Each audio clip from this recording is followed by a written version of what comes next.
Hello again, and welcome back to Elder Scrolls Legends. About to step into Chapter 5.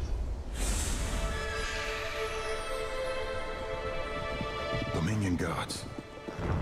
Halt! We're looking for a rogue blade who matches your description. There must be some misunderstanding. What kind of misunderstanding? The kind where you thought we'd come quietly. And here you can actually see this little... So, your opponent begins with protectors in each lane. So, a simple battle, just start on a losing or I start with a disadvantage.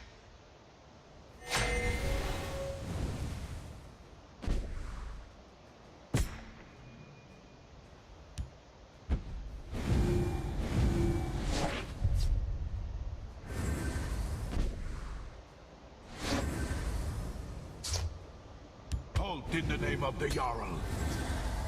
By the ancestors, I will never surrender.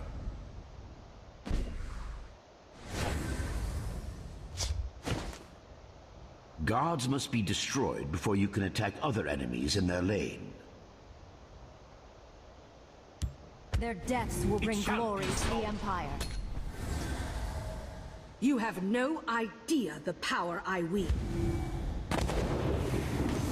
Child's play.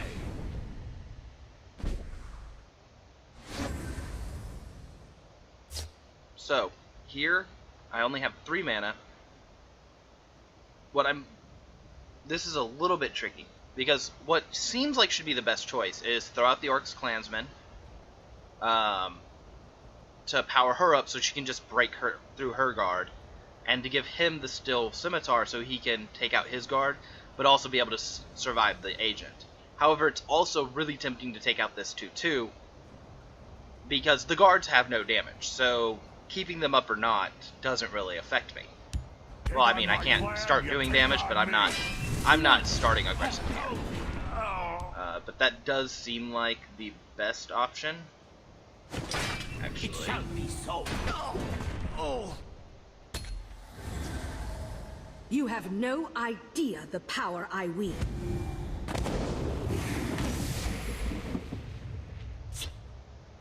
That's even nicer. Well, that's a... Lies of Lorkin.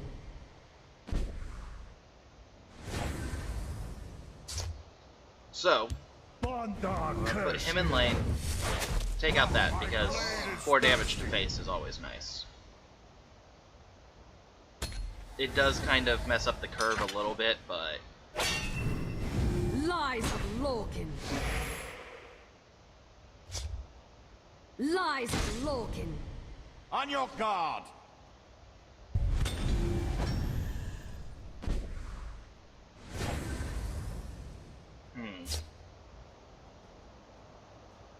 So, it looks like the best play here, and I'm probably wrong.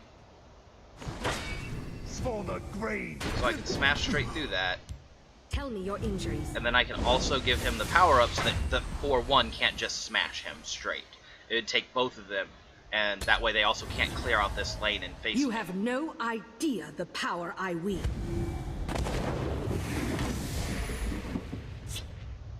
Lies of Lorkin. Like that.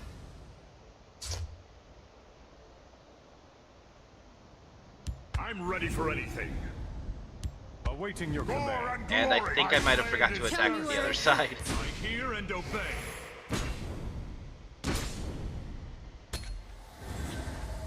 Lies of Lorkin. Their time is at an end. Their time grows short. That works for me, honestly. I'll bend the wall. So, since I have Fireball that I wasted, and I'm stupid, Tell me where it hurts. I was gonna be like, well, since I have Fireball, I'll just face him and then wipe the board, but My nope, blade apparently I is won't, thirsty because I'm not that smart.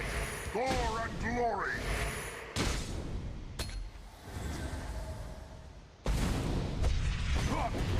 There's no mercy for you. Their time is at an end. By the ancestors, I will never surrender. Their time grows short. Should always count your mana. Really, really embarrassing when you look at your mana count and you're like, whoops, I miscounted.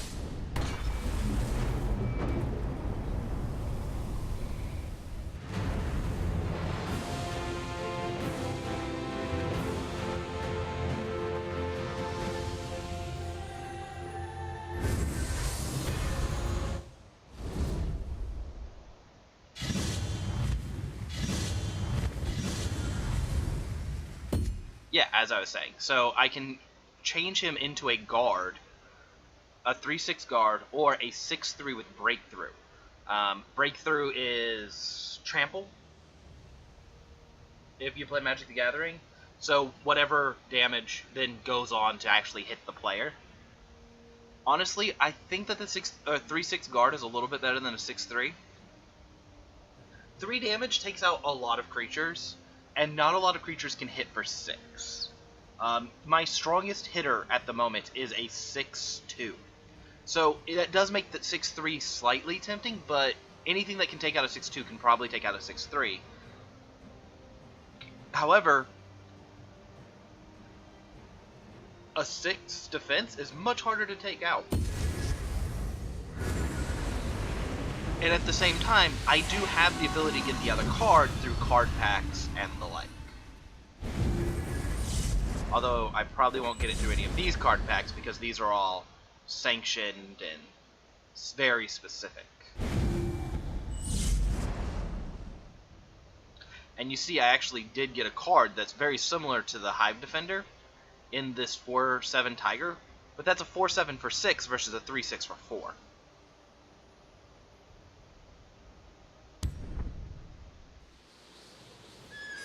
They chose to avoid the roads. But of course, the wilderness has its own dangers.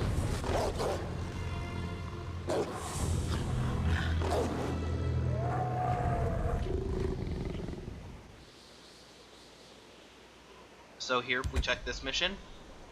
Both lanes are shadow lanes. Shadow lanes are a special condition for lanes, and, well, the match will tell us what goes on there.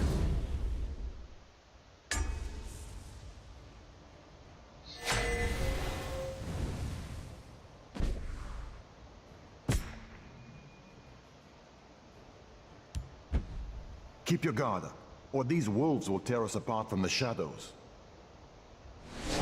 So, a shadow lane basically is stealth for the first turn.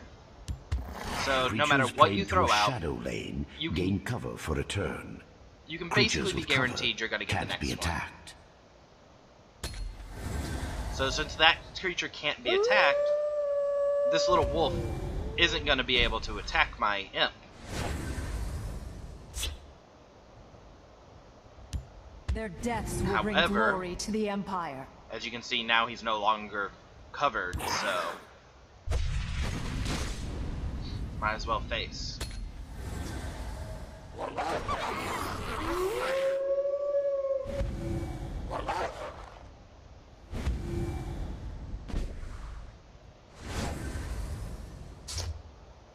Halt in the name of the Jarl. Hey.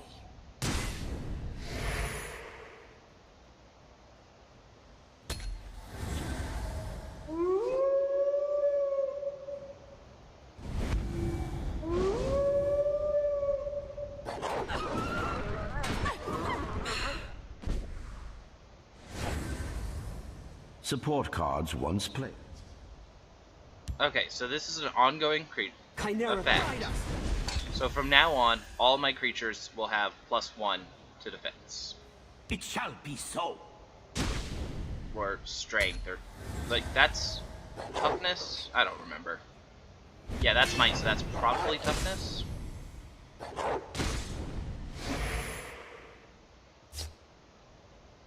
Now, as you can see here, because of this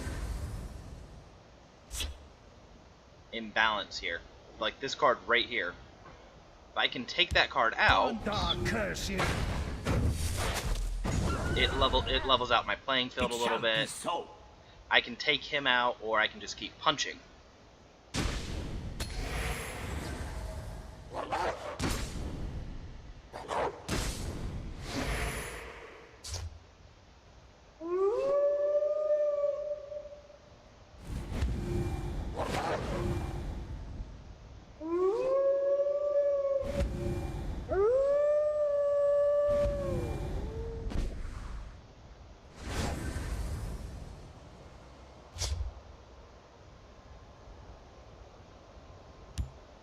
So this guy heals me. Pretty simple enough. There's a plan. There's always a plan. Actually, For the grave. it's gonna come in real Can't be so. handy.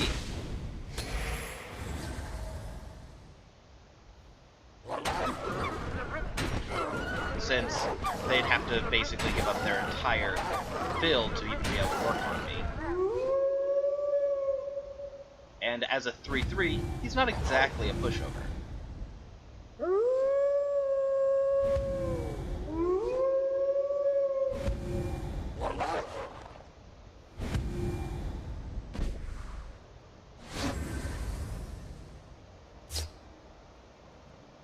Now, I do need to heal. However, healing past the point doesn't return a rune, sadly. It'd be great if it did, though.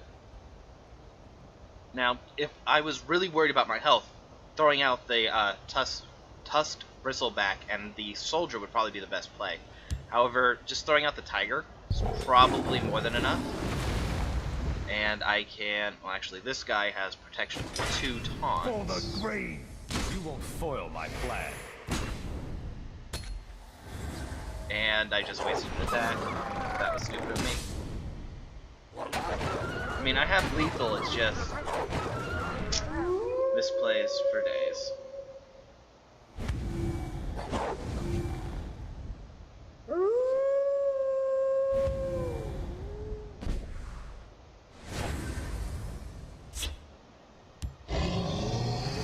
Awaiting orders. The temptation to keep it going just to get that final 9 hit. For the grave. But I'm already running over a little bit more than I was planning on doing for this episode, so...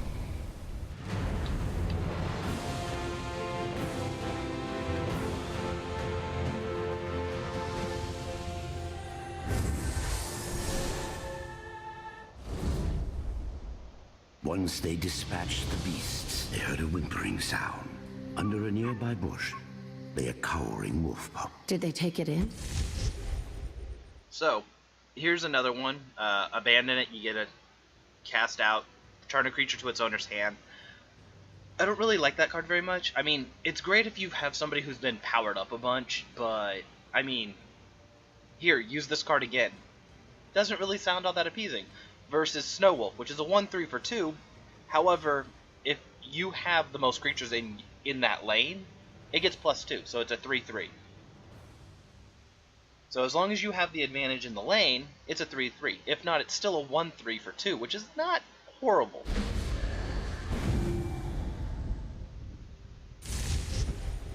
Yes. They believed it would grow into a strong companion.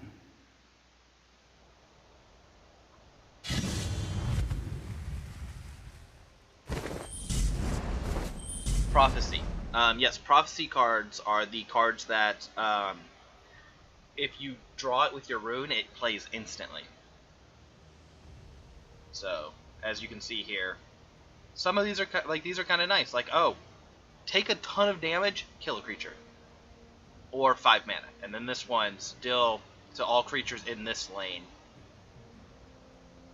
And it's a 5/5 that you could potentially get for free. Yeah, for 3. Yeah, that's all. We've made it. Anyway, I'm running over time, so I'm going to go ahead and end this one, and I'll be back in a moment.